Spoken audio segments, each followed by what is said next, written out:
ಮಲೆನಾಡಿನ ಹೆಬ್ಬಾಗಿಲು ಸಾಗರ ಈಗ ಅಕ್ಷರಶಃ ರಣಾಂಗಣವಾಗಿ ಮಾರ್ಪಟ್ಟಿದೆ. ಹೌದು, ಸಾಗರದ ಶ್ರೀ ಮಾರಿಕಾಂಬಾ ಮೈದಾನದಲ್ಲಿ ಟಗರುಗಳ ಅಬ್ಬರ ಶುರುವಾಗಿದೆ. ಸ್ಥಳೀಯ ಟಗರು ಬಾಯ್ಸ್ ತಂಡ ಆಯೋಜಿಸಿರುವ 2ನೇ ವರ್ಷದ ರಾಜ್ಯಮಟ್ಟದ ಟಗರು ಕಾಳಗ ಶನಿವಾರ ಅದ್ಧೂರಿಯಾಗಿ ಚಾಲನೆ ಪಡೆದುಕೊಂಡಿದೆ.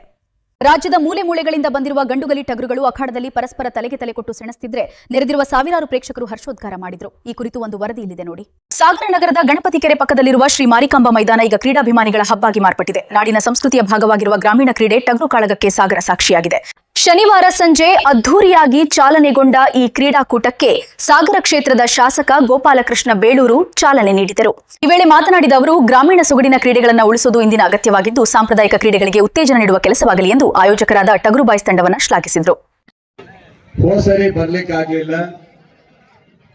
ಈ ಸರಿ ನೋಡೋಣ ಅಂತ ಬಂದಿದ್ದೀನಿ. ನೋಡಿದ್ರೆ ಟಗರು 47 ಡಿಚ್ಚಿ ಹೊಡೆದಿದೆ. ಆದ್ರೆ ಇದೊಂಥರ ರೋಮಾಂಚನವಾದಂತ ಒಳ್ಳೆಯ ಒಂದು ಸ್ಪರ್ಧೆ.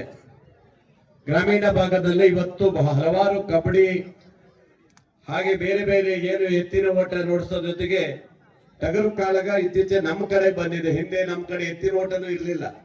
ಆ ಭಾಗದ ಬಯಲುಸೀಮೆಯಲ್ಲಿ ನಡೀತಿರುವಂತ ಇವತ್ತು ಸ್ಪರ್ಧೆಗಳು ಸಾಗರದ ನಗರದಲ್ಲಿ ಇವತ್ತು ಮಾಡ್ತಾರೆ ಅಂತ ಹೇಳಿದ್ರೆ ನಮ್ಗೆ ಖುಷಿ ಆಗುತ್ತೆ. ಮತ್ತೆ ಸಾಮಾನ್ಯ ವಿಚಾರವಲ್ಲ, ಕೂರ್ಲಿಕ್ಕೆ ಎಲ್ಲರಿಗೂ ಈ ರೀತಿಯಾದಂತ ವ್ಯವಸ್ಥೆ, ಒಳ್ಳೆ ಸ್ಟೇಜು ಬಂದಂತವ್ರಿಗೆ ವ್ಯವಸ್ಥೆ ಮಾಡುವಂತ ಕೆಲಸವನ್ನ, ಅದರಲ್ಲೂ ಮಾರಿಕಾಂಬಾ ನಮ್ಮ ದೇವಿಯ ಸ್ಥಾನ ಇದೇನು ಜಾಗ ಇದೆ ಅಲ್ಲಿ ಇವತ್ತು ನಡೀತದ್ರಿಂದ ಒಂದು ಉತ್ತಮವಾದಂತ ಸ್ಪರ್ಧೆ ಆಗುತ್ತೆ. ದಯವಿಟ್ಟು ಸಣ್ಣ ಪುಟ್ಟ ವ್ಯತ್ಯಾಸ ಆಗಬಾರ್ದು.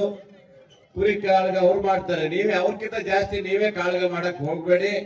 ಕಾಳಗ ಮಾಡೋದಾದ್ರೆ ರೆಫ್ರಿ ಇದ್ದಾರೆ, ರೆಫ್ರಿಗಳು ಏನ್ ಹೇಳ್ತಾರೆ ಅದನ್ನೇ ನೀವು ಅದನ್ನ ತೀರ್ಮಾನ ತಿಳ್ಕೋಬೇಕು. ದಯವಿಟ್ಟು ಯಾವುದೇ ಸಣ್ಣ ಪುಟ್ಟ ವ್ಯತ್ಯಾಸ ಆಗದ ನೋಡ್ಕೊಳ್ಬೇಕು. ಯಾಕಂದ್ರೆ ಯುವ ನಾಯಕರೆಲ್ಲ ಸೇರಿ ಒಂದು ದೊಡ್ಡ ಸ್ಪರ್ಧೆ ಇಟ್ಟಿದ್ದಾರೆ, ಸುಮ್ಮನೆ ಅಲ್ಲ. ನೋಡಿ, ನಮ್ಮ ರಾಯಲ್ ಎನ್ಫೀಲ್ಡ್ ಎಲ್ಲ ಇದೆ, ಅದರಲ್ಲಿ ಎಲ್ಲ ವ್ಯವಸ್ಥೆ ಇದೆ. ನಮ್ಮ RBD ಮಹೇಶ್ ಮತ್ತು ಜಲೀಲು ಅವರೆಲ್ಲ ತಂಡ ಸಹಕಾರ ಎಲ್ಲ ಕೊಟ್ಟಿದ್ದಾರೆ. ಎಲ್ಲರ ಸಾಗರದ ನಾಗರಿಕರು ಸಹಕಾರ ಕೊಟ್ಟಿದ್ದಾರೆ. ಸಾಗರಕ್ಕೆ ಒಂದು ಹೆಸರು ಬರುವಂತ, ಕೀರ್ತಿ ಬರುವಂತ ಕೆಲಸ ಆಗ್ಬೇಕು, ಬಿಟ್ರೆ ಬೇರೆ ಯಾವುದೂ ಆಗಬಾರ್ದು ಅಂತೇಳಿ ಒಳ್ಳೆ ರೀತಿಯಲ್ಲಿ ಆಟ ಆಡಿ ಸಾಗರಕ್ಕೆ ಒಂದು ಕೀರ್ತಿ ತರುವಂತ ಕೆಲಸವನ್ನ ಮಾಡಿ ತಾಯಿ ಮಾರಿಕಾಂಬೆಯ ದೇವಿಯ ಹೆಸರು ಇದನ್ನು ಇಟ್ಟಿದ್ದಾರೆ. ಹಾಗಾಗಿ ಯಾವುದೇ ತೊಂದರೆ ಆಗಬಾರ್ದು ಅಂತ ಹೇಳ್ತಾ ಸಮಸ್ತ ಎಲ್ಲ ಬಂದಂತ ಇಲ್ಲಿ ನಾಗರಿಕರಿಗೆ, ಪತ್ರಕರ್ತರಿಗೆ ಮತ್ತು ನಮ್ಮ ಯಾರ್ಯಾರು ಟಗರುಗಳನ್ನ ಹಿಡ್ಕೊಂಡು ಬಂದಿದ್ದಾರೆ, ಬೇರೆ ಬೇರೆ ಜಿಲ್ಲೆಯಿಂದ ಬಂದಿದ್ದಾರೆ, ಅವರಿಗೆಲ್ಲರಿಗೂ ಮತ್ತೊಮ್ಮೆ ಅಭಿನಂದನೆ ಸಲ್ಲಿಸಿ ನಿಮ್ಮ ಪ್ರೀತಿ ವಿಶ್ವಾಸ ನಮ್ಮ ಯುವಕರ ಮೇಲೆ ಇರಲಿ ಅಂತ ಹೇಳ್ತಾ ಸಭೆಯಲ್ಲಿರುವಂತ ಎಲ್ಲ ಮುಖ್ಯಸ್ಥರಿಗೆ ವಂದಿಸಿದ ನನ್ನ ಮಾತು ಮುಗಿಸ್ತೇನೆ. ಎಲ್ರಿಗೂ ಒಳ್ಳೆಯದಾಗಲಿ, ಶುಭವಾಗಲಿ. Thank you. ಇನ್ನು ಅಖಾಡಕ್ಕೆ ಇಳಿದ ಟಗರುಗಳು ಒಂದಕ್ಕೊಂದು ಬಡಿದಾಡುತ್ತಾ ಇದ್ರೆ ಅಕ್ಷರಶಃ ಮೈ ರೋಮಾಂಚನಗೊಳ್ಳುವಂತಿದೆ. ಪಾರದರ್ಶಕತೆಗಾಗಿ ಟಗರುಗಳ ಹಲ್ಲುಗಳ ಆಧಾರದ ಮೇಲೆ 4 ವಿಭಾಗಗಳನ್ನ ಮಾಡಲಾಗಿದ್ದು ನೂರಾರು ಟಗರುಗಳು ತಮ್ಮ ಬಲ ಪ್ರದರ್ಶನ ಮಾಡುತ್ತಿವೆ. ಮಾಲೀಕರು ತಮ್ಮ ನೆಚ್ಚಿನ ಟಗರುಗಳಿಗೆ ಇಟ್ಟಿರುವ ವಿಭಿನ್ನ ಹೆಸರುಗಳು ನೋಡುಗರ ಗಮನ ಸೆಳೆಯುತ್ತಿವೆ. ಈ ಸಂದರ್ಭದಲ್ಲಿ ವೇದಿಕೆಯ ಮೇಲೆ ಡಿಸಿಸಿ ಬ್ಯಾಂಕ್ ಅಧ್ಯಕ್ಷ ಮಂಜುನಾಥ ಗೌಡ, ನಗರಸಭಾ ಮಾಜಿ ಸದಸ್ಯರಾದ ಶ್ರೀನಿವಾಸ ಮೇಸ್ತ್ರಿ, ಸೈಯದ್ ಜಾಕೀರ್, ಮಧುಮಾಲತಿ ಕಲ್ಲಪ್ಪ, ಗಣಪತಿ ಮಂಡಗಲಳೆ, ಉದ್ಯಮಿಗಳಾದ ಡ್ಯಾನಿಶ್ ಪಠಾಣ್, ಕಿರಣ್, ಮನ್ಸೂರು ಸೇರಿದಂತೆ ಪ್ರಮುಖ ಗಣ್ಯರು ಉಪಸ್ಥಿತರಿದ್ದರು.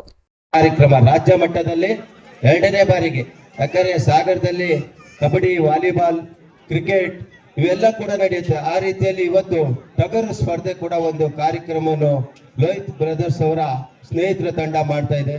ರಾಜ್ಯದಲ್ಲಿ 2ನೇ ಬಾರಿಗೆ ರಾಜ್ಯ ಮಟ್ಟದ ಈ ಒಂದು ಟಗರು ಸ್ಪರ್ಧೆ ಕಾರ್ಯಕ್ರಮ ನಡೆಸ್ತಾ ಇದ್ದಾರೆ.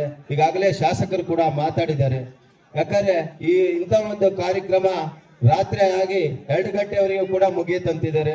ಯುವಕರು ತುಂಬಾ ಜನ ಸೇರ್ತಾರೆ. ಇವತ್ತಿಗಿಂತ ನಾಳೆ ಸಾವಿರಾರು ಸಂಖ್ಯೆಯಲ್ಲಿ ಜನಸಂಖ್ಯೆ ಭಾನುವಾರ ಆಗಿದ್ದರಿಂದ ಸೇರ್ತಾರೆ. ಹಾಗೆ ಇಂಥ ಒಂದು ಕಾರ್ಯಕ್ರಮ ಸಾಗರಕ್ಕೆ ಎಲ್ಲರೂ ಕೂಡ ಮನೋರಂಜನಾ ಕಾರ್ಯಕ್ರಮವನ್ನು ಸಾಗರದ ಜನ ಬಂದಿದೆ. ಎಲ್ಲರೂ ಟಗರು ಕಾಳಗ ವೀಕ್ಷಿಸಲು ಕಾಯ್ತಾ ಇದ್ದಾರೆ. ಇದು ಸಾಗರದಲ್ಲಿ ಇದು 2ನೇ ಸಲ ಮಾಡ್ತಾ ಇದ್ದಾರೆ. ಆದ್ರೆ ತುಂಬಾ ಖುಷಿ ಆಗತ್ತೆ. ಯಾಕೊತ್ತಾ, ಈಗಿನ ಟ್ರೆಂಡ್ ಅಲ್ಲಿ ಇದು ಒಂಥರ ಎಲ್ಲ ಕಡೆ, ಇದು ಉತ್ತರ ಕರ್ನಾಟಕದ ಕಡೆ ಇರುವಂತಹ ಒಂದು ಸ್ಪರ್ಧೆ ಇಲ್ಲಿ ತಂದಿದ್ದಾರೆ ಅಂದ್ರೆ ಹೆಮ್ಮೆ ಆಗತ್ತೆ. ಹಾಗೆ ಎಲ್ಲರೂ ಈ ಸಂದರ್ಭದಲ್ಲಿ ಅವರಿಗೆ ಯಾವುದೇ ಗೊಂದಲಗಳಿಲ್ದಂಗೆ ಎಲ್ಲರೂ ಸಹಕರಿಸ್ಬೇಕು ಅಂತ ನಾನು ನಿಮ್ಮೆಲ್ಲರ ಹತ್ರ ಕೇಳಕ್ಕೆ ಇಷ್ಟಪಡ್ತೀನಿ. ಹಾಗೂ ಇಂಥ ದೊಡ್ಡ ವೇದಿಕೆ ಇದೆ, ಹಾಗೂ ಇಂಥ ದೊಡ್ಡ ಗ್ಯಾಲರಿ ಒಳಗೆ ಕ್ರಿಕೆಟ್ ಕುತ್ಕೊಂಡು ನೋಡ್ತಾರಲ್ಲ ಆ ಟೈಪಲ್ಲಿ ಗ್ಯಾಲರಿ ಕೂಡ ಮಾಡಿದ್ದಾರೆ ನಮ್ಮ ಟಗರು ಬಾಯ್ಸ್ ಅವರ ತಂಡ. ಹಾಗಾಗಿ ಅವರಿಗೆ ನಿಮ್ಮೆಲ್ಲರ ಆಶೀರ್ವಾದ ಇರ್ಲಿ ಅಂತ ಹೇಳಿ, ಒಟ್ಟಿನಲ್ಲಿ ಶನಿವಾರ ಆರಂಭವಾದ ಈ ಕಾಳಗ ಇಂದು ಭಾನುವಾರವೂ ಮುಂದುವರಿಯಲಿದ್ದು ಅಂತಿಮ ಹಂತದ ಹಣಾಹಣಿಯಲ್ಲಿ ಯಾವ ಜಿಲ್ಲೆಯ ಟಗರು ಪ್ರತಿಷ್ಠಿತ ಪಟ್ಟವನ್ನ ಗೆಲ್ಲಲಿದೆ ಎಂಬ ಕುತೂಹಲ ಈಗ ಎಲ್ಲರಲ್ಲೂ ಮನೆ ಮಾಡಿದೆ.